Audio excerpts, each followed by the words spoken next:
Welcome to the first vlog. So this is what we're making today.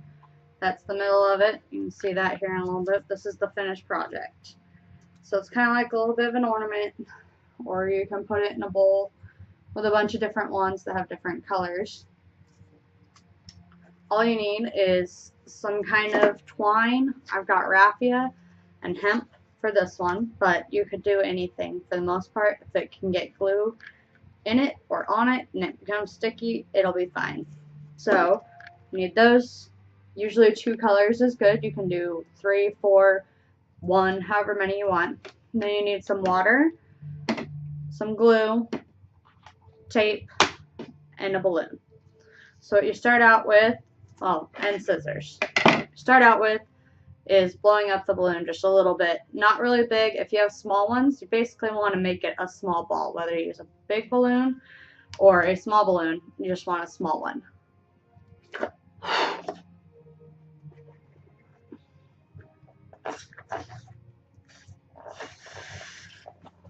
So it's a little bit bigger than normal, but I'm going to kind of make a big one so it's easier to see what's going on. Tie it up.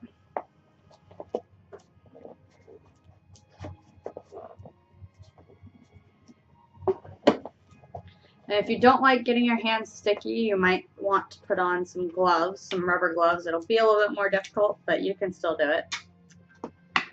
Then I take the tape, and you don't even have to do this, but I take the tape and I tape down the little blowing up part, whatever it's called. That way it's not in the way, and you don't really have to think about it while you're wrapping the stuff around it. So there you go, that's our balloon. Set it aside for later. I have a cup because it makes it a little bit easier to keep control of it. Then you want to take a cup or another type of bowl or something. Bowl might be easier, but I use a cup. You take your water and your glue. You'll use a lot of it, so you might as well use something like dollar store glue. Pour it in. Online on Pinterest, it says to make this stuff you need half and half. All honesty, I've figured out that a little bit less of the glue and a little bit more of the water works out a little bit better because it's not as sticky, but it still dries clear and good. So I just kind of pour it in. Use a fork to mix it up. That gets the glue all broken up really well. You can probably use anything you want, really. And you can use fabric hardener or any other kind of glue substance. There's a whole bunch of ways you can make this mixture. I have found that this works the best though.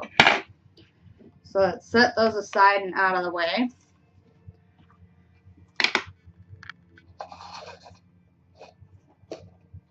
The next thing that you do is you choose which color or whichever it is you want first. You unravel a good amount. I pretty much do about 3.5 to 4 arms lengths. So you pull it out 3 or 4 times, or in the middle, somewhere in between there, whichever you feel comfortable with. Cut it, set it aside.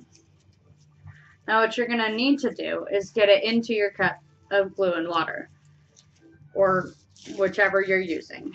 So best way I have found is to wrap it around my hand, make it kind of like a little O, and shove it in there. Keep your end that you're going to pull from out though. Then use your fork that you used earlier to kind of get it down in there. You can kind of see it there. It's all saturated. And I did cover my little table surface with some wax paper and Scotch tape that keeps your table a little bit more clean. But the good thing about the glue and water is it scratches right off once it's dry. Don't do it on a bare wood table or anything like that. It will stick. So you get it all nice and wet. It's in there. It's soaked, saturated through. Then this is the fun, or if you don't like things on your hands, not so fun part. You just kind of wring it. Not real tight. I've just got a little bit around it, not pressing on it, just running my fingers down it. And you just keep going.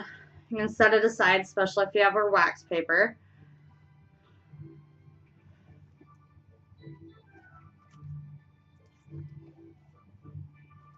It's a little bit of a tedious process. It can snap a little bit of glue out if there's some kind of knot or anything. And if there is, it's no problem. Just work it through and get the knot out. Now the next part, this is probably the hardest, one of the hardest parts, is making sure that you don't lose your end on here. So the way I have found best to do that is you go straight from where it is and then you crisscross over it. Don't go straight or you're going to have a really thick line there. So crisscross over it. And then you kind of just work your way around here. Whoop, and it does get away. So keep your hands on it. Don't keep it tight. That's actually how I ended up losing it just there, is that my hands are slippery with the glue. So if you just keep a loose hold on it, it'll be a little bit better. So I get mine going one way, covered up, so I don't have a lot of holes. Then you just wrap. However you get it wrapped, try and not have so many open holes like this. You're going to want ones that are smaller like this. And if you've already run out of your first color, you can do more. Just do the same process. And when you get down to an end piece like this, you're going to want to tuck it. It's a little bit easier, but try not to pull on any of the other pieces. And at the end, when it's all dried, you can clip those ends off. So I'm actually going to do the hemp color here. And then after that, and again, you use about the same amount. After that, I'm going to do probably a little bit more of the red, because I didn't get quite enough that I wanted on there. I forgot that I made a bigger piece.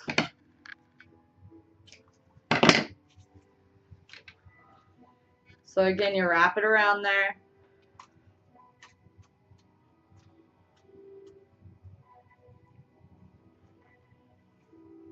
Got your little O there.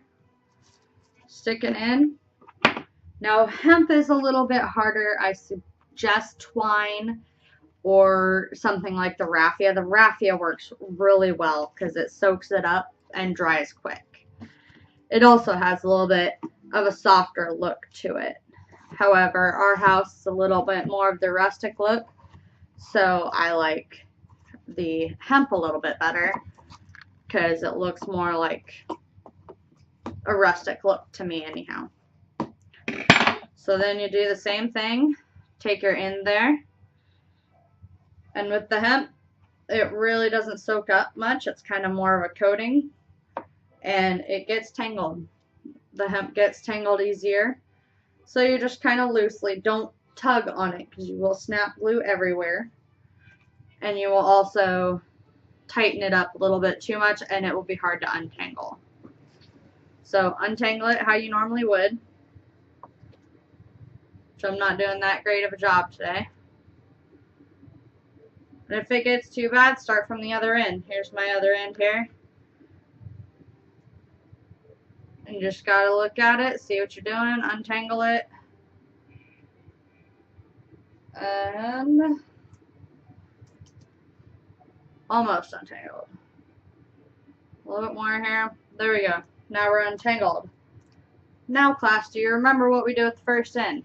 Hold on to it. Now I started going crisscross this way to start with. So this time I'm gonna go this way to make sure that there's no holes. So place it there.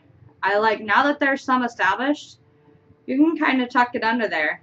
Then you have less to trim or anything later. So I tuck it under there and you wrap. Crisscross over and you wrap. So far this is what mine looks like. Yours may look different with, obviously, if you have different colors, it's going to. And on the second one, I don't have as much of a meticulous look to it. I just want it wrapped up. Because the more you have it wrapped, the more sturdy it's going to be. The less likely it will be to break.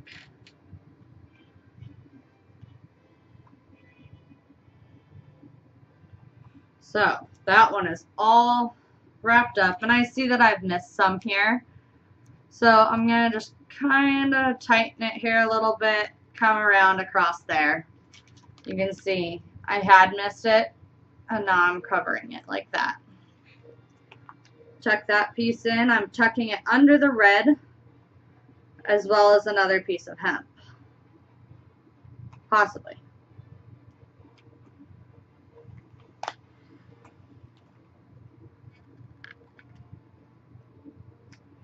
Okay, so there we go. And like I said, I'm going to do one more red. I kind of like it being thick, not really full, but I like having the thickness on it. And I like the double colors because it makes it less of a single, obviously, thing. But I like having the one color, the second color, and then the one color on top again. So, again, you'll be able to see it here again since I'm doing another one. I'll try and do it closer to the video this time. So, keep a hold of your end, remember. Dunk it in here. And I do have one drying from earlier so that I can show you the steps after it's dried. So you get it in there.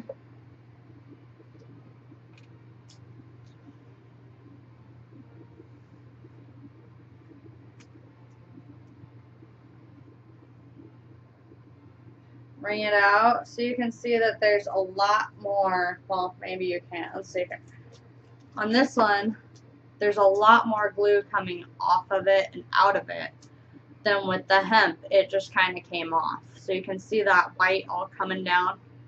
That's all from the raffia soaking it up a little bit more. It's a lot more pliable too, which is kind of nice. So I'm going to start it here. Again, I'm going to tuck this one right under one that's already there. Keeps it a little bit stronger. And on here, not only did I tuck it under, but I also made it look like it's part of this red one here, so that if it stays down, I won't have to trim it at all.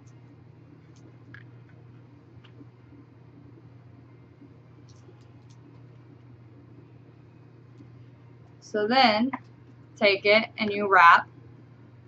You can actually even do it this way, and then you're not worrying about pulling it tight. Now when you are rolling it or touching it in any way, touch gentle, or you're going to pull the other strings that are already there apart from it.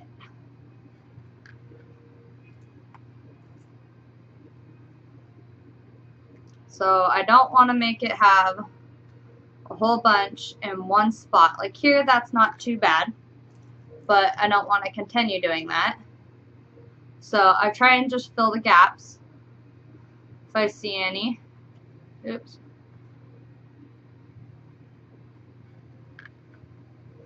And right about here is where I want to stop because I've got a lot going here already. I don't want to crisscross too many times.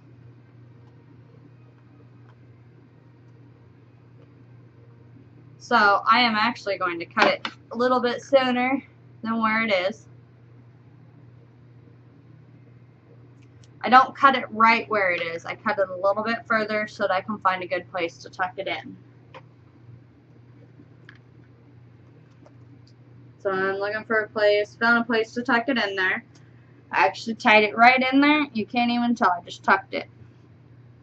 So that is done for now. And then you wait till it's dry. You can kind of tell if it's dry by if there's any wet on the balloon.